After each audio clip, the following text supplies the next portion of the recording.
সকাল 9টা বাজে। সকাল সকালই আম্মু আমের ঝুরি আচার বানানোর জন্য চলে আসছে।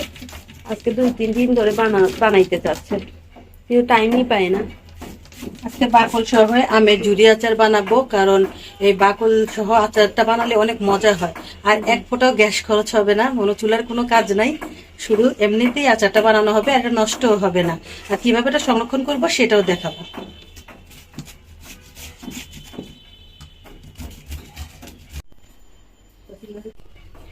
এই তো বিচিগুলো এখানে শক্ত হয়ে গেছে বিচিগুলো, তো ভাবছি এগুলো আর লিখবো না, এগুলা বাচ্চারা এমনিতেই খেয়ে ফেলবে। আমগুলোকে এখন এই তো লবণ দিয়ে কিছুক্ষণ মিক্স করে রেখেছিলাম, তো প্রায় 5-6 মিনিটের মতো। তো এখন একটু চিপে চিপে আমের রসটা ফেলে দিচ্ছি। এই তো আমের ঝুরি আচারটাই তো বানিয়ে ফেলেছি, আপনাদেরকে দেখাইলাম না যে আম্মু গ্রেট করছে, এখন বানিয়েও ফেলেছে। হ্যাঁ হ্যাঁ, এখন বানিয়েও ফেলেছি। এই যে একদম মানে চুলায় দেইনি, এটা মানে মশলা মিক্স করে তারপরে সরিষার তেল দিয়ে দিয়েছি। হয় যে এখনই কাড়াকাড়ি পড়ে গেছে, আরো অনেক দূর ছিল, সব খেয়ে ফেলেছে ওরা। তো এই তো দেখেন কত সুন্দর হয়েছে এটা। আমার থেকে তো ভাত, রুটি, পরোটা ভাতের চাইতে সুদা সুদা খেতেই ভালো লাগে। হ্যাঁ, অনেক মজা লাগে এটা খেতে। এই তো একদমই কাঁচা আম। এভাবে কিন্তু আচার বানালে শরীরের জন্য অনেক উপকার। আমরা তো বেশিরভাগ আমের আচারই রান্না করে ফেলি, মানে চুলায় তাপ দিয়ে ফেলি। তো তার চেয়ে যদি এভাবে বানিয়ে রাখেন সারা বছর খেতে পারবেন। আর এই তো এখন রোদ্রে দিয়ে দিচ্ছি, এখন এই তো রোদ্রে দিয়ে দিচ্ছি। এভাবে যদি প্রতি সময় একটু একটু করে রোদ দেন, তাহলে কিন্তু এই আচারটা একটা বেস্ট আচার, মানে সব আচারের চাইতে পারফেক্ট একটা আচার। আরেকটা কথা বলতে ভুলে গিয়েছিলাম যে আচারটা কিন্তু খোলা অবস্থায় রোদে দিতে হবে। আমরা আম যে বাকি অংশগুলো ছিল ওগুলা নিয়ে বারিন্দাতে চলে আসছি মাখা করার জন্য। বাকি যেই মানে আমগুলো ছিল এগুলো দিয়ে এখন আমরা মাখা করে খাবো। মরিচের গুঁড়া দিয়ে দিলাম, একটু জিরের গুঁড়া, লবণ,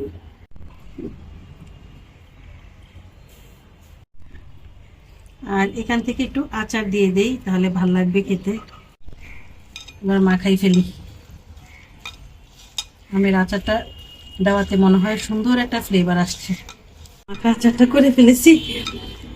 এই প্রথম আমরা আম খাচ্ছি, মানে এতদিন কাঁচা আম আমাদের ঘরেই ছিল, কিন্তু আমরা খেতে পারিনি, কারণ আমরা এটা আচার বানাবো এই জন্য। তো এখন এই প্রথম খাচ্ছি, এই আমাদের আজকে এই বছরের জন্য এটা প্রথম।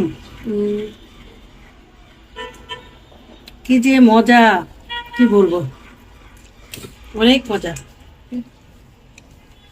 স্কুলে যাওয়ার জন্য রেডি হচ্ছিল, কিন্তু আম বানানি দেখে চলে আসছে। আচ্ছা, একটা বাড়িতে কই দেই। এই হচ্ছে আমার অবস্থা, মানে আম বানাইলে এত মজা হয় খেতে, বাচ্চারা সবাই পছন্দ করে এই কাঁচা আম। তাসিনের সাথে স্কুলে গেছিল আম্মু, তো জরুরি কিছু জিনিসপত্র নিয়ে আসছে। বাজারে গেছিলাম, নতুন বাজার আমার জন্য। এখান থেকে আমি তেমন একটা বাজার করি নাই। বাজার নতুন না, বাজার পুরান, কিন্তু আমরা নতুন।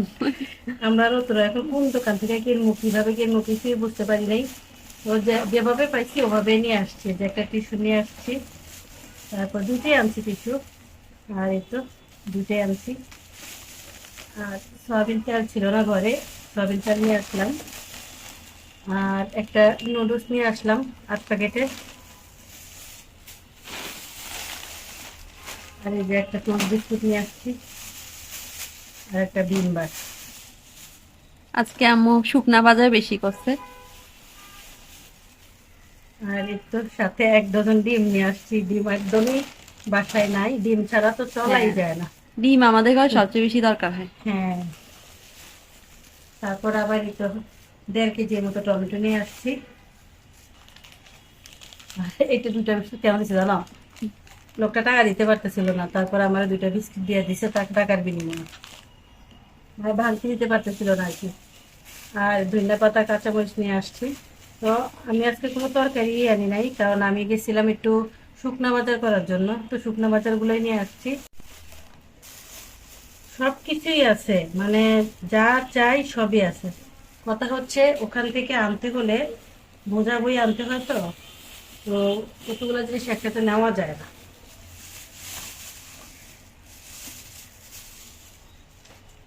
আর কাছেই যাতে আছে, তো এই জন্য আমি অল্প অল্প করে নিয়ে আসছি। এই যে টমেটোগুলো অনেক ভালো ছিল, অনেক ভালো। তো এই জন্য এগুলো বাইসে বাইসে আমি নিয়ে আসছি। কিন্তু কাঁচামরিচ বেশি ভালো পাই নাই। ভিতরে গেলে হয়তো ভালো পাইতাম, আবার ভিতরে অনেক ভালো ভালো মানে তাজা তাজা সব সবজি সব কিছুই আছে। তা আমি অবশ্য ভিতরে যাই নাই, বাইরে থেকে নিয়ে আসছি, কারণ আমার সময় একদমই কম, এই জন্য বাইরে থেকে নিয়ে আসছি। দেরি হয়ে যাচ্ছিল আজকে। হ্যাঁ, আমি একটু লেট করে গেছি তো, তো এখানে টোল বিস্কুট নিয়ে গেছি। জিনিসটার জন্যই গেছি, এটার জন্য। এটা ছাড়া চলাই যায় না, বিছনা ঝাড়তে অনেকটা অসুবিধা হয়ে যেতেছে। এই জন্য এই ঝাড়ুটার জন্য গেছি। আর একটা ইয়ার জন্য গেছি, যে ওই যে উপরে ঝুল পরিষ্কার করে ওই ঝাড়ুটার জন্য গেছিলাম, কিন্তু ওটা পাই নাই। আজকে আম্মু দুপুরে কলার থোড় রান্না করবে। ওই দিন তো আলকা রান্না করছে, আর কলার থোড়টা রয়ে গেছিল, হ্যাঁ, নষ্ট হয়ে যাচ্ছে এটা, এই জন্য ভাবছি আজকে রান্না করে ফেলি। আর কলার এই মোচা ভাজিটা অনেক মজা। তা আমরা অবশ্য চাঁদপুরের ভাষায় এটাকে থোর বলি, কিন্তু এটা চট্টগ্রামে এটাকে মোচা বলে। হ্যাঁ, এটা কিন্তু খুব মজার হয় খেতে, ডিম দিয়ে রান্না করলে অনেক ভালো লাগে। হ্যাঁ, আম্মু সবসময় এটা ডিম দিয়ে রান্না করে।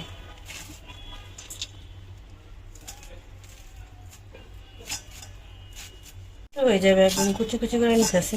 আর বাজারে গেছে এটার জন্যই, ডিম আনার জন্য, ডিম দিয়ে রান্না করবে এই জন্য। সারাদিন আর আম্মু টাইম পাইনি কাবাবগুলা তৈরি করার জন্য।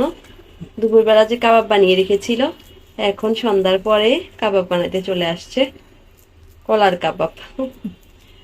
এই কলা দিয়ে কাবাবটা খেতে অনেক ভালো লাগে, কিন্তু এটা সবসময় বানাতে পারি না, কারণ কলা থাকে না। মানে এই কলাটা আমাদের পাহাড় থেকে আসছে, তো এই জন্য আসছে, আর এখন সুযোগটা মিস করলাম না আর কি। একটা ডিম দিয়েও ভাবছিলাম, পরে আম্মু বলে ডিমে চুবাই চুবাই বাজলে বেশি ভালো লাগে, তো এখন ডিমটা সাইডেই পড়ে আছে। কারণ কিছু আম্মু বানাই ফ্রোজেন করবে, আর আমরা সেখান থেকে 2-3টা ভাজি খাবো না, এরকম তো হইতেই পারে না।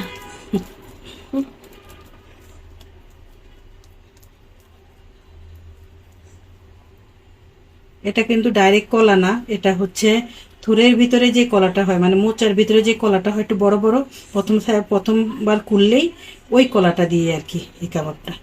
একটা আম্মু বাসতে বসিয়ে দিয়েছে, এই তো।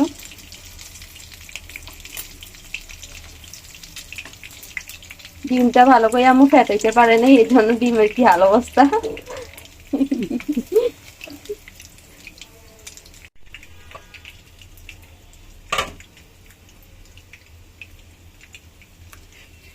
একদম নাজেহাল অবস্থা আমার। গরম, একদম বেশি গরম। হ্যাঁ,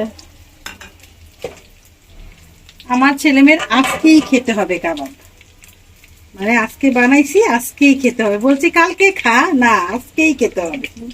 কারণ থোড়া অনেক মজা। ওই তার জন্য এসে এখানে অলরেডি দাঁড়াইয়েও আছে। আম্মু আজকে থোড়ার ভর্তা বানাচ্ছে, কিন্তু আম্মু ভাবতেছিল আমি খাই না থোড়া, কিন্তু পরে যখন দেখছি আমি মজা করি করে থোড়ার ভর্তা খেয়েছি, তখন আম্মু অনেকটা অবাক হয়ে গেছে। হ্যাঁ, আমরা তো ও স্কুলে ছিল তখন বেশ অর্ধেকটা খাই ফেলছি, পরে ও বলে যে আমার জন্য রাখলা না। আমি ভাবছি ও খায় না, আমি ভাবতেও পারি না যে ও খায়।